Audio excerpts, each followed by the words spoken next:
Il n'y a pas de développement économique, de développement d'une nation sans une offre de soins importante, une offre de soins compétitive. Et il n'y a pas d'offre de soins compétitive sans une bonne formation médicale.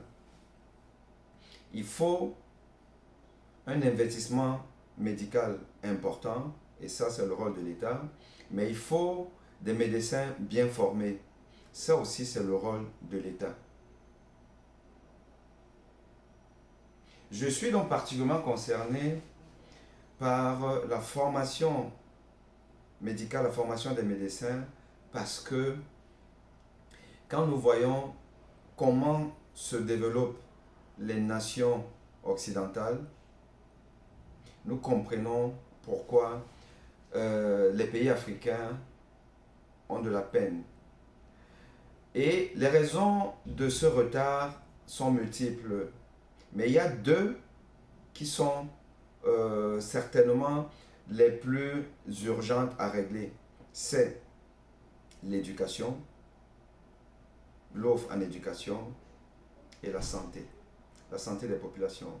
Car si vous n'avez pas la santé, vous ne pouvez pas être opérationnel et être productif. Ces deux piliers font défaut à l'essentiel des nations africaines. Et voilà pourquoi nous sommes toujours dépendants de l'Occident. Toutes les nations du monde, ou quasiment toutes les nations du monde, forment des médecins. Donc, préparent leur population à pouvoir se soigner. Est-ce que toutes les nations du monde forment correctement les médecins et préparent leur population à bien se soigner? Parce qu'il y a une différence entre se soigner et bien se soigner. Tout comme il y a une différence entre être médecin et être un bon médecin. Il y a aussi une différence entre être exigeant dans la formation du bon médecin et être simplement demandeur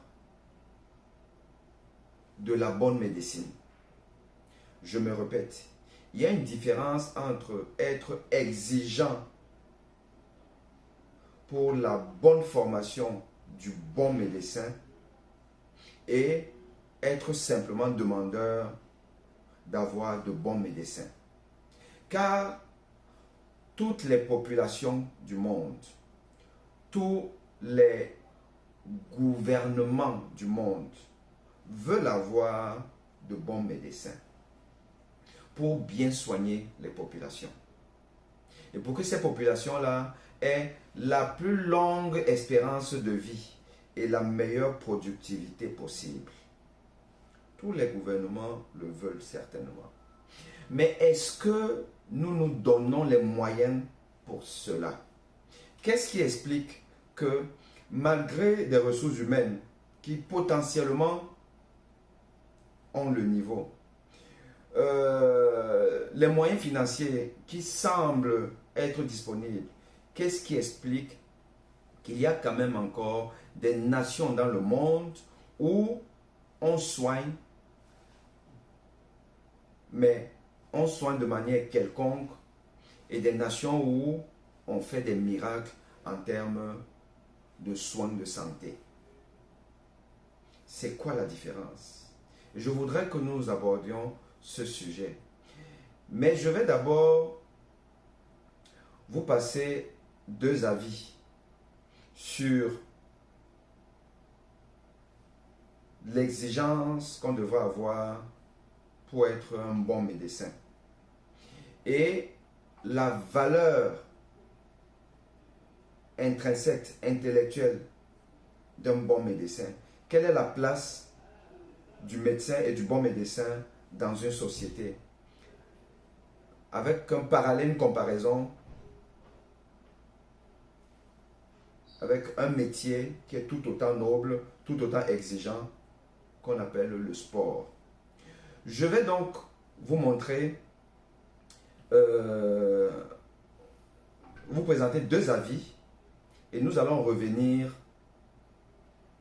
pour discuter de ce qu'est un bon médecin et l'exigence qu'on devrait avoir pour devenir un bon médecin et pour apprécier le bon médecin qui va permettre à une population de pouvoir non seulement vivre décemment, mais surtout d'espérer avoir une prospérité. Je vous passe d'abord la première vidéo. Il est plus facile de devenir un médecin qu'un footballeur. Un footballeur, vous pouvez être 15, très bons, 4 doivent aller sur le banc. Pourtant, vous êtes tous forts. Par contre, si vous êtes des médecins, vous êtes 10, tous vous pouvez devenir médecin. Personne ne sera sur le banc de touche. Donc, il est plus facile de devenir médecin ou autre chose que footballeur professionnel. Footballeur professionnel, il faut vraiment beaucoup. Être footballeur est plus difficile qu'être médecin. Et donc, on peut subodorer que être un bon footballeur est plus difficile que d'être un bon médecin. Alors, je vous passe un deuxième avis, cette fois d'un médecin qui parle. Écoutons-le. J'ai fait la fac de médecine. Je sais ce que c'est que la fac de médecine. Je sais à quel point c'est difficile de devenir un bon médecin. Ça peut être facile de devenir médecin, mais devenir un bon médecin, c'est extrêmement difficile. C'est pour ça que je suis parfois très sensible par rapport aux avis du professeur Boni, qui est cardiologue camerounais qui exerce en France actuellement, lorsqu'il parle de la formation des médecins. Peut-être on peut revoir les méthodes, les manières, les approches, mais c'est très pertinent parce que former un bon médecin, c'est très difficile. Pour devenir un bon médecin, c'est extrêmement difficile. Tous les étudiants en médecine peuvent le confirmer, tous les médecins peuvent le confirmer. On peut facilement devenir médecin, mais devenir un bon médecin, c'est extrêmement difficile. Parce qu'un bon médecin, ça prend en compte les compétences techniques, mais surtout, ça prend aussi en compte la sensibilité, son côté social, son intelligence émotionnelle. Ça prend en compte la communauté. Ça prend en compte le fait de pouvoir s'adapter à notre environnement et d'utiliser dans des disciplines comme l'anthropologie, la sociologie. C'est beaucoup de choses en fait. Devenir un bon médecin est extrêmement difficile. Il existe une grande différence entre un médecin et un bon médecin. Alors, ici, le docteur Claudel Noubissi, médecin, multicasquette, vous explique que être un bon médecin est extrêmement difficile. Extrêmement difficile. Et, chers amis, je peux vous avouer que tout le monde peut être médecin. Tout le monde peut être médecin. Et d'ailleurs, je vais vous faire une anecdote qui est que à l'époque où j'étais étudiant en médecine en Russie, où à un moment donné de mon parcours, j'ai dû embrasser une petite carrière d'entrepreneur. Ce que Claudel Noubissi est aujourd'hui, moi je l'ai été il y a des siècles de cela. Entrepreneur avec une association qui inscrivait des étudiants dans les universités russes. Au moment où les bourses soviétiques étaient terminées, le Cameroun était en crise et beaucoup de parents envoyaient leurs enfants faire des études en Russie. Les parents qui avaient les moyens. Il le faisait. Et donc, mon association inscrivait des étudiants en médecine. On recevait des candidatures. Notre antenne de Douala recevait les candidatures des étudiants qui voulaient partir faire des études supérieures en Russie. Donc, il fallait avoir au minimum le baccalauréat. Je peux vous assurer que dans les facs de médecine de Russie, nous avons inscrit beaucoup d'étudiants qui avaient une filière littéraire, mais qui venaient faire la médecine. Donc, des bacs A. Certains venaient parce que le parent avait les moyens, il voulait faire, et il n'y avait pas une exigence particulière, malheureusement, ça il faut le dire, il n'y a pas une exigence particulière, et il s'inscrivait là-bas parce que la Russie était quand même dans une situation financière catastrophique, économique catastrophique. C'était la période de la perestroïka qui avait échoué, Gorbatchev qui finalement avait dû partir du pouvoir parce que la crise économique a précipité la fin de l'Empire soviétique. Les étalages des magasins étaient vides, il n'y avait plus d'argent et les établissements universitaires étaient obligés de trouver des moyens pour pouvoir s'autofinancer. Et donc, l'inscription des étudiants étrangers était l'une des mannes financières salutaires pour les universités russes. Et donc, ils s'inscrivaient tout le monde sans trop de conditions. Et donc, beaucoup d'étudiants qui rêvaient faire la médecine, mais avaient des filières qui ne correspondaient pas, se sont retrouvés en train de faire la médecine. Et Dieu sait que certains, plusieurs peut-être, sont sortis médecins, avec par exemple un bac A. C'est vous dire si, en fait, tout le monde peut s'inscrire n'importe où et devenir diplômé de cette formation. Ça, ce n'est pas propre qu'à la médecine, c'est de manière générale. Et donc, vous allez sortir en étant médecin. Mais quel médecin? Médecin simplement, bon médecin ou très bon médecin? That is the question. Et c'est la question à laquelle a répondu Dr Claudel Numbissier. C'est-à-dire que pour être un bon médecin, et en plus être un très bon médecin, un médecin qui connaît le b.a.-ba, connaît la sémiologie, connaît les mécanismes physiopathologiques des maladies, connaît la démarche diagnostique, connaît les maladies, connaît les traitements des maladies, tient compte du malade, de la psychologie du malade, la sociologie du malade, a une approche d'écoute, est up-to-date, parce qu'un médecin, ça apprend tous les jours.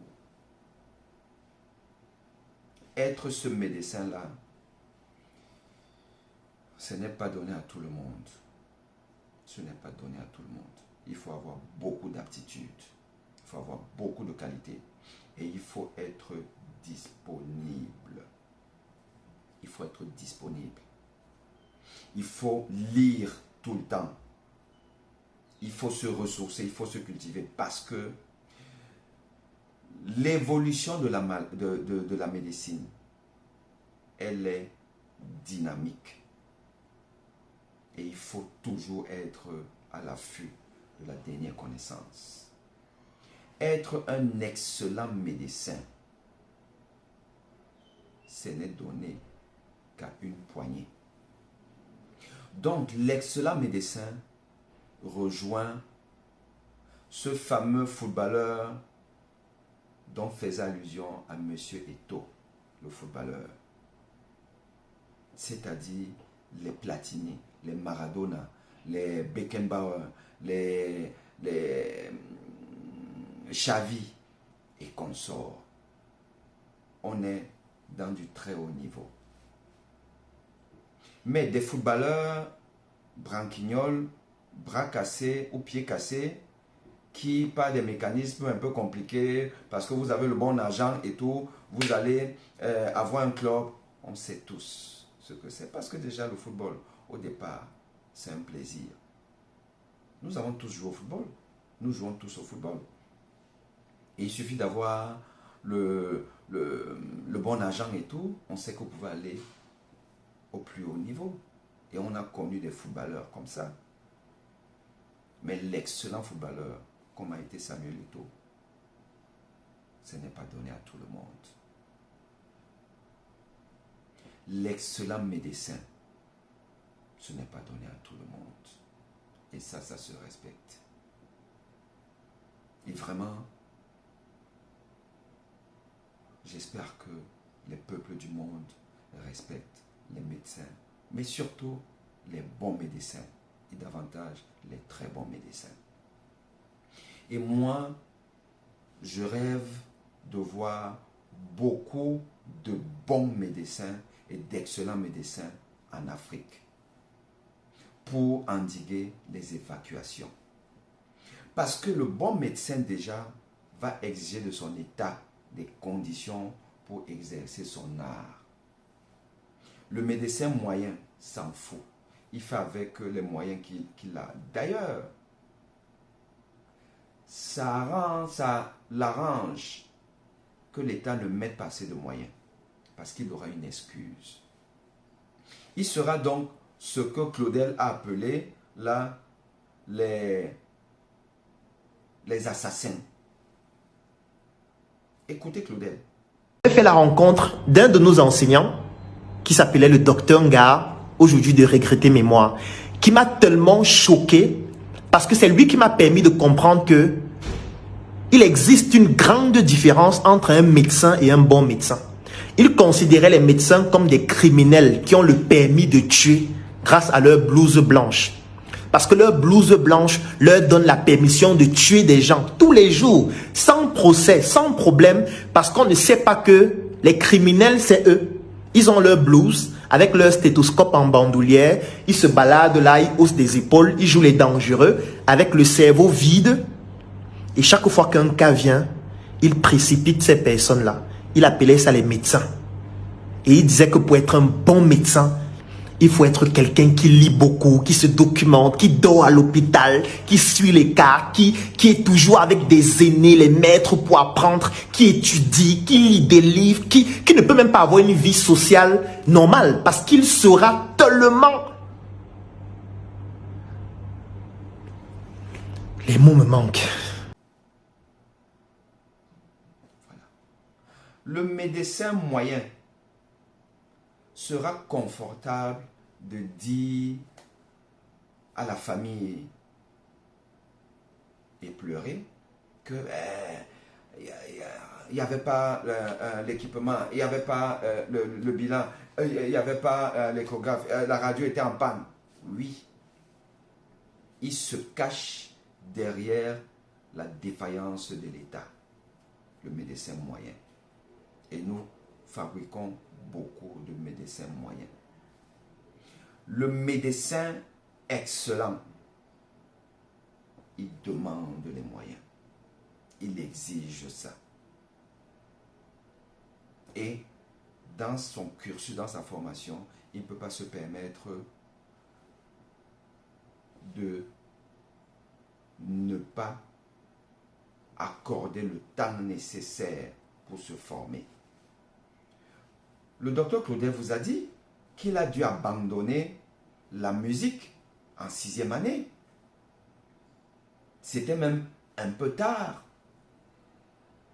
Parce que dans la formation que nous avons eue en Europe, dès les premières années, déjà, dès la première année, vous avez le couperet du numerus clausus.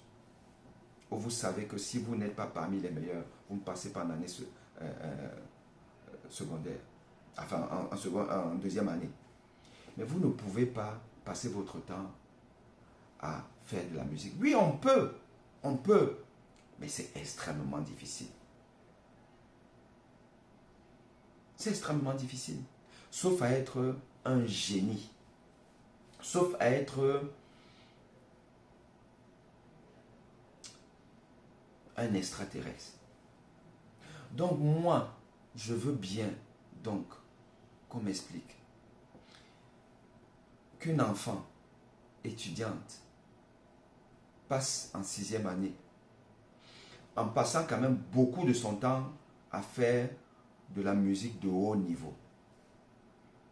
La musique qui en soi est déjà un métier difficile, compliqué.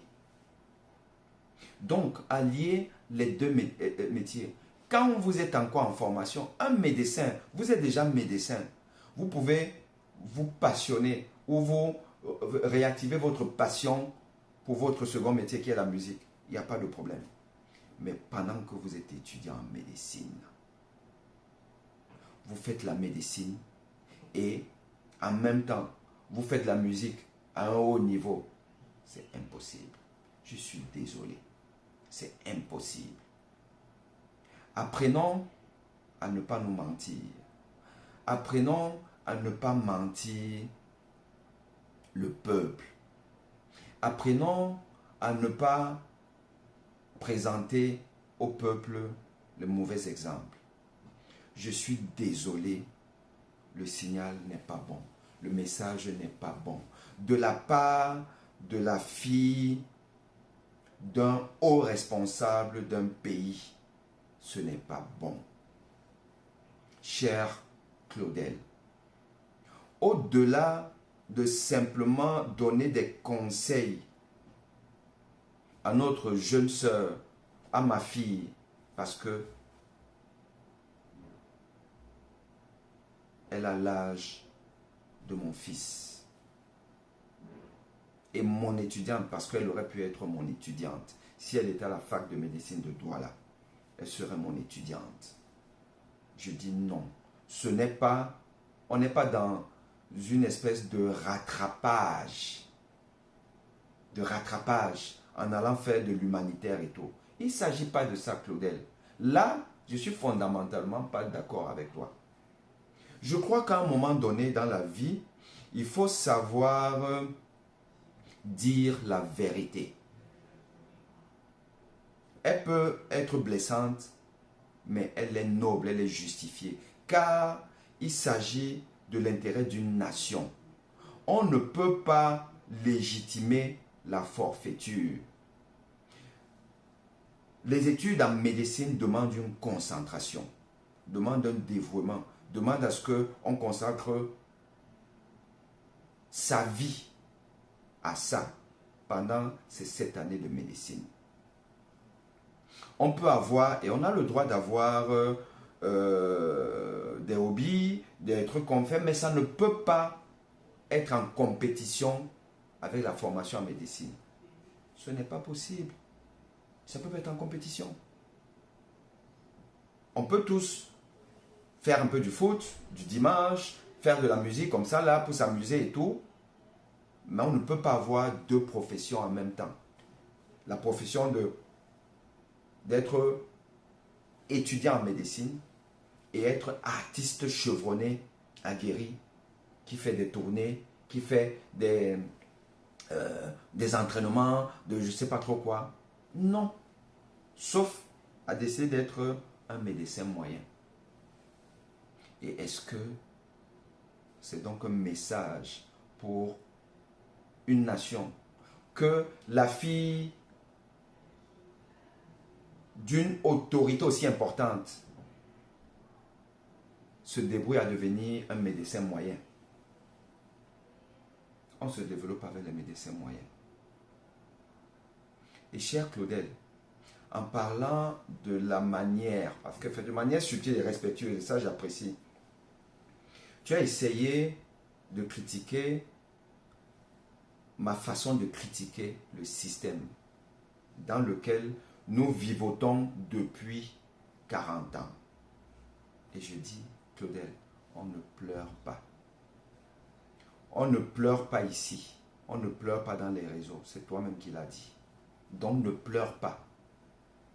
Ne te plains pas de la façon avec laquelle Aimé Boni fustige la forfaiture d'un État à ne pas être capable d'offrir à la population des soins de santé efficaces parce que nous ne formons pas bien les médecins. La façon dont je critique n'est pas le problème. Ce n'est pas le problème. Ne devenons pas les bourreaux de nos bourreaux. Ne devenons pas les bourreaux de nos bourreaux. Le bourreau, c'est celui qui a la charge d'offrir à sa population la meilleure éducation possible, la meilleure offre de soins possible et qui ne le fait pas. C'est lui le bourreau. Le bourreau, ce n'est pas celui qui pleure de ce que il n'a pas ce qu'il mérite. Je ne peux pas être le bourreau du peuple camerounais, des peuples africains. Je suis désolé. J'en suis pas le bourreau. Je suis une victime. Et je suis une victime qui s'exprime. Je suis la voix des sans-voix. Et je le dis de manière forte, mais respectueuse. Et on ne peut donc pas, aujourd'hui, faire le procès de la manière avec laquelle Aimé Boni s'exprime. Je suis désolé. Ou j'ai raison, ou je n'ai pas raison. Et j'ai raison de dire que on ne peut pas produire des étudiants qui ne viennent pas au cours, qui ne consacrent pas le temps à la médecine. C'est insulter la médecine. C'est insulter les bons médecins. C'est insulter les excellents médecins. Et c'est vouloir donner raison à M. Samuel Eto'o-Fils, qui pourtant n'a pas raison. Il n'a pas raison de dire qu'il est plus facile de devenir un médecin qu'un footballeur. Non seulement c'est faux, je l'ai développé tout à l'heure, mais en plus, c'est un mauvais message. Et ne favorisons pas les mauvais messages. Donc, je dis une chose, c'est que tous les médecins qui ne consacrent pas, tous les étudiants en médecine qui ne consacrent pas l'essentiel de leur temps, 90% de leur temps d'activité, 90% de leur temps d'activité à la médecine, ne seront pas de bons médecins. 10% pour les loisirs, 90% pour la médecine. Ceux qui ne l'ont pas fait ne vont jamais rattraper ça. Ça ne se rattrape pas. Quand on a consacré 70%, on peut encore rattraper. Quand on a consacré 80%, on peut encore rattraper le gap de 10%. Quand on a consacré 50% de son temps, normalement exigé, on a consacré 50%, on ne rattrape pas ça. Ce n'est pas en faisant l'humanitaire, en faisant ceci, en faisant cela, qu'on rattrape ça. Parce que déjà, ça veut dire qu'on n'a pas la passion nécessaire pour la médecine. Vous ne pouvez pas être un bon médecin si vous n'êtes pas passionné par la médecine. C'est impossible. Parce que ce que ça exige comme sacrifice, vous ne pouvez braver ce sacrifice que par la passion que ça vous procure. Et d'ailleurs, je ne serais pas étonné qu'à un moment donné, qu'on abandonne, qu'elle abandonne, que ceux qui sont arrivés là un peu par effraction abandonnent. Ce n'est pas facile. Surtout, effectivement, quand on va vous coller l'étiquette de la fille de machin truc là. Si vous n'avez pas la passion, vous allez abandonner. Et en plus, quand vous avez un autre métier, vous irez faire ce métier.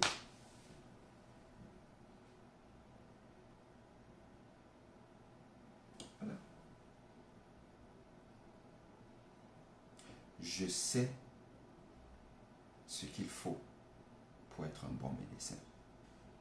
Je sais quelle est l'exigence. Moi aussi, j'ai une anecdote. J'ai l'anecdote d'un de mes formateurs, praticiens hospitaliers, en réanimation médicale à Compiègne.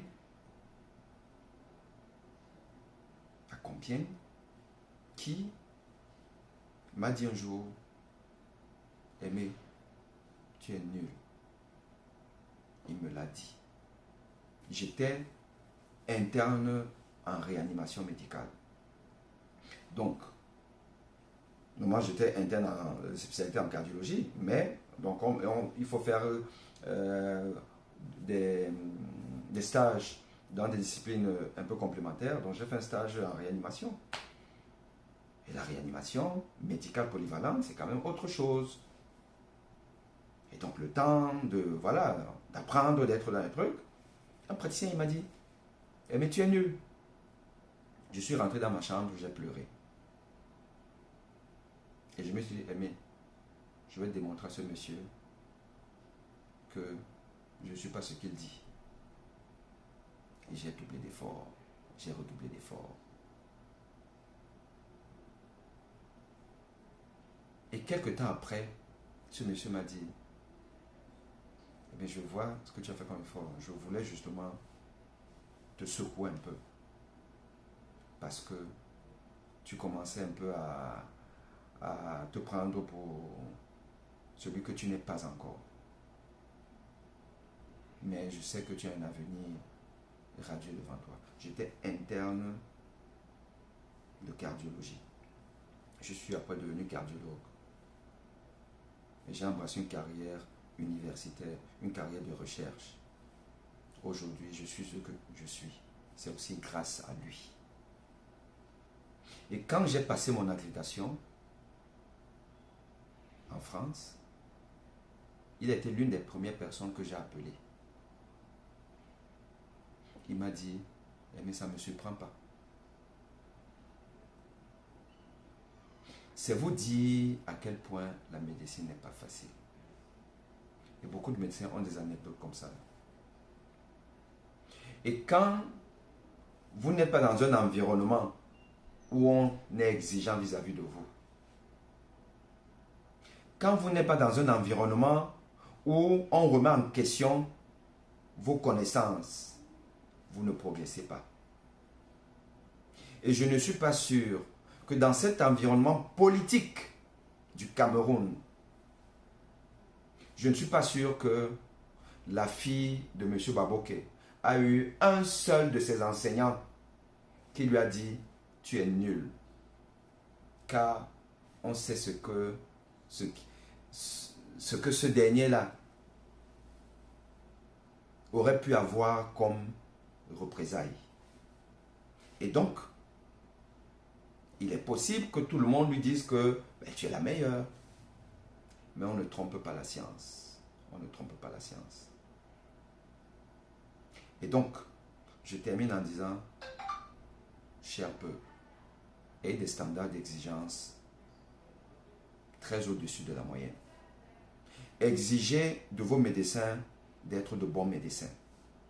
Exigez de vos gouvernements respectifs en Afrique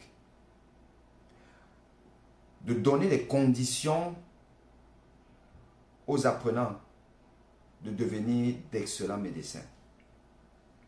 C'est à ce prix-là que le tourisme médical de l'Afrique vers l'Occident va s'estomper.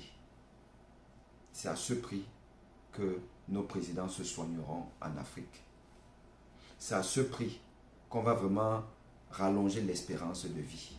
C'est à ce prix que vous allez avoir une bonne productivité dans les entreprises. C'est à ce prix que l'Afrique va se développer. Je vous remercie.